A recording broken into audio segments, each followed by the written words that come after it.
त्यामध्ये कामामध्ये अडकून पडाल म्हणून त्या सर्व गोष्टी न करता जेवढा लवकर हा कार्यक्रम करणे अपेक्षित आहे. त्यामुळे बरेच लोकांची नावासकट मी अजूनही प्रमाणपत्र तयार केली गेली नाही, परंतु अत्यल्प वेळामध्ये त्यांनी हे सर्व तयारी केली. स्वप्नील सरदार यांचा मी मनापूर्वक आभार व्यक्त करतो.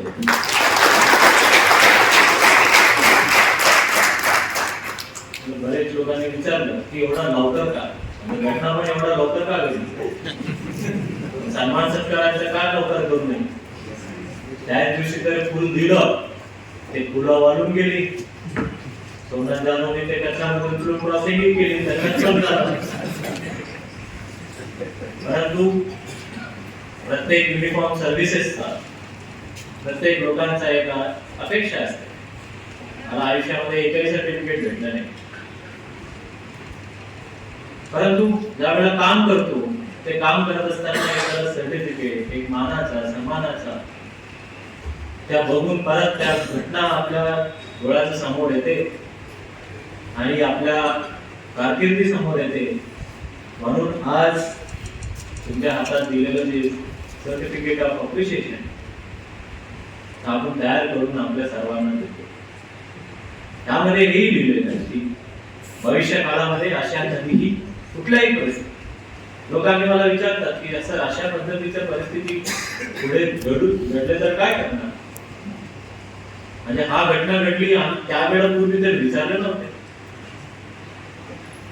तरीही आपण त्या ठिकाणी ऑप्शन होता. पळून गेला असतं तर काय केलं असतं, नोकरीतून बरखास्त केलं असतं.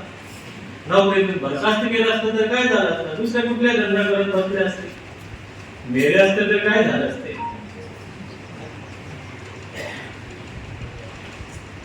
ऑप्शन होता, बट मेले असते तर तुम्ही शहीद झाला असता. आणि आज शहर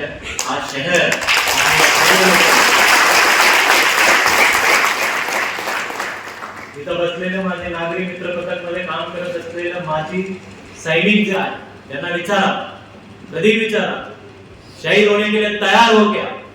और एक झूठ में आवाज आएगी, यस साहब. वो है हमारा जो भारत देश का इंडियन आर्मी को इस प्रकार से ट्रेनिंग किया जाता है. क्या हम हर एक बंदा जो सरकारी नौकर में काम करते हैं, क्या हम फौजी नहीं बन सकते हैं? क्या सिर्फ सीमा पे लड़ने वाला ही फौजी होगा? नहीं, इस देश का हर नागरिक शहीद होने के लिए तैयार रहना चाहिए. जब जब भी देश बुलाता है,